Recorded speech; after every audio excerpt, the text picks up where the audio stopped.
अमीर बेटी का सौदा। अमीर बाप की बेटी शिल्पी को मुकेश पसंद होता है, लेकिन दोनों के बीच हैसियत की दीवार खड़ी होती है। और फिर कहीं नौकरी कर लो ना, क्या हमेशा ये लोहे की सलाखों के पीछे भागते रहते हो? कितनी मेहनत करते हो। शिल्पी, नौकरी से कुछ नहीं होगा। तुम लोगों की हैसियत तक पहुंचना है तो अपना ही बिजनेस करना पड़ेगा, वरना तुम्हारे पापा किसी और से तुम्हारी शादी करवा देंगे। अच्छा, ऐसे किससे करवा देंगी? मैं तो तुमसे ही शादी करूंगी। बोल दिया तो बोल दिया, बस। मुकेश उस बेचारी को समझाता भी तो क्या। दुनिया के रीति रिवाजों से काफी दूर थी शिल्पी। भले ही बड़े बाप की बेटी, लेकिन सादगी इतनी कि क्या कहना। बेटा शिल्पी, कल तुमको देखने लड़के वाले आने वाले हैं, तैयार रहना।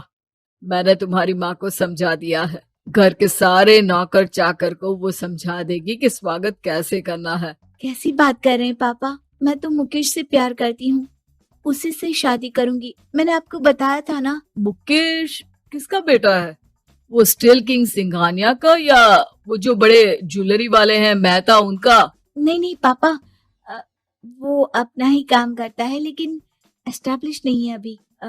पापा, वो आपके पास तब आएगा जब कुछ बन जाएगा। आप प्लीज थोड़ा सा वक्त दे दीजिए। पिता को शिल्पी की बात पर गुस्सा आ जाता है। वो उससे कुछ नहीं कहते और शिल्पी की माँ के पास जाते हैं। ये संस्कार देकर बड़ा किया तुमने शिल्पी को, और कैसे मैं किसी भिखारी के साथ उसकी शादी कर दूं? कौन है ये मुकेश? मैं जानती हूँ, बड़ा ही होनहार लड़का है। शिल्पी से बहुत प्यार करता है और शादी करना चाहता है। अरे ऐसे कैसे मैं किसी से भी अपनी बेटी की शादी कर दूं? कोई भी उठकर आए और कहे कि मैं शादी करना चाहता हूं तो मैं शादी कर दूं?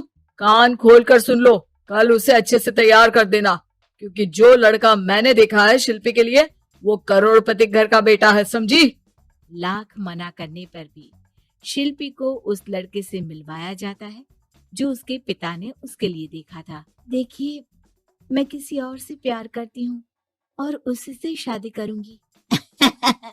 ये तो बहुत अच्छी बात है कि तुम किसी और से प्यार करती हो, क्योंकि मैं भी किसी और से प्यार करता हूँ।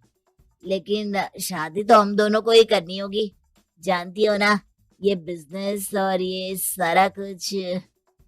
शिल्पी को समझ में नहीं आता कि वो क्या कह रहा है, लेकिन वो समझ जाती है कि वो लड़का भी किसी और से प्यार करता है। पिताजी, वो भी कह रहा था कि वो किसी और से प्यार करता है। हाँ तो करने दो ना, हमने तो नहीं रोका। तुम अपना देखो, शादी के लिए हाँ कर कर गया है वो। लेकिन क्यों? अरे वो और मैं दोनों ही एक दूसरे से प्यार नहीं करते, फिर शादी क्यों कर ले? पापा, एक बार सिर्फ मेरे कहने पर आप मुकेश से मिल ले।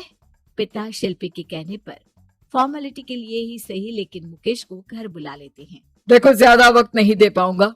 ये बताओ कि शादी के बाद कहाँ रखोगे उसे? 2 कमरे के मकान में? नहीं सर, मैंने 2 साल के बाद का सारा प्लान कर लिया है। मैंने आयरन इंडस्ट्री खड़ी करने के लिए पूरा ब्लूप्रिंट तैयार किया है। मेरी खुद की जगह है दादाजी की। बस थोड़ा फंड का अरेंजमेंट हो जाता तो काम शुरू कर देता। अच्छा, मतलब तुम यहाँ फंड रेज करने आए हो? मुकेश समझ जाता है कि उसके पिता शिल्पी की शादी उससे कराने के मूड में नहीं है।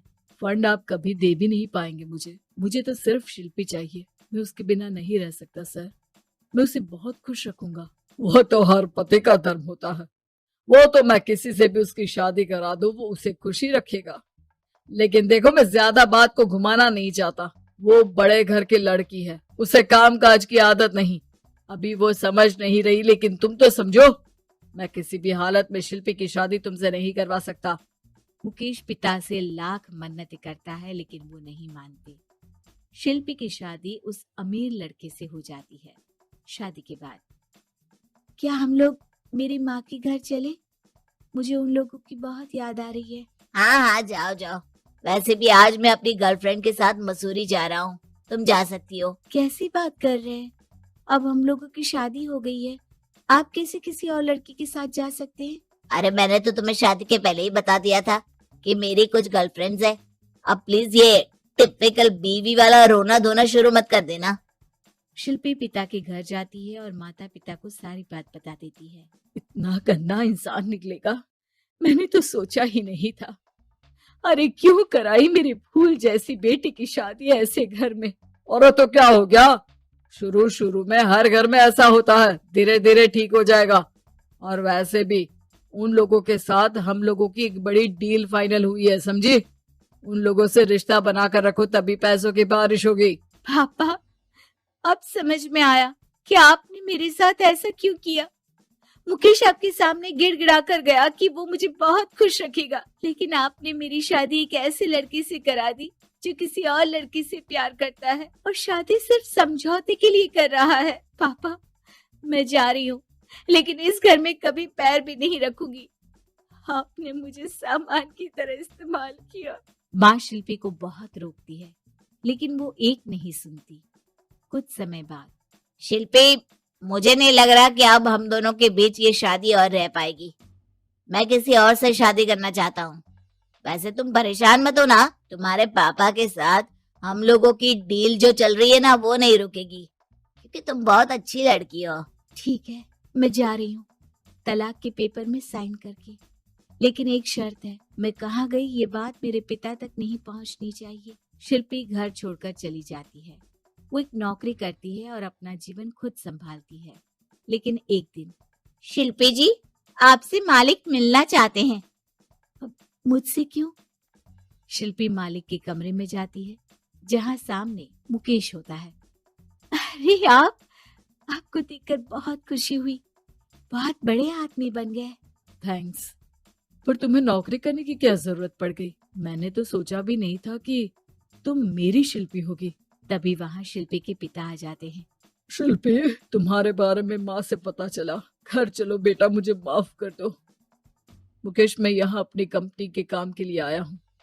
तुम्हारी कंपनी की डील अगर हमें नहीं मिली तो हम बर्बाद हो जाएंगे। वैसे अब तुम चाहो तो शिल्पी की शादी मैं तुमसे कराने को तैयार हूँ। बस करिए पापा, ये क्या सौदा लगा रखा है आपने। जिस कंपनी से आपकी डील हो, अपनी बेटी की शादी उसी के घर करा देते हैं। शिल्पी मुकेश से माफी मांगती है और वहां से जाने लगती है कि मुकेश उसे रोक लेता है। रुको शिल्पी, ये सब कुछ तुम्हारे लिए है। ये कंपनी, ये नाम सिर्फ तुमसे शादी करने के लिए ही खड़ा किया था। मैं आज भी तुमसे बहुत प्यार करता हूँ।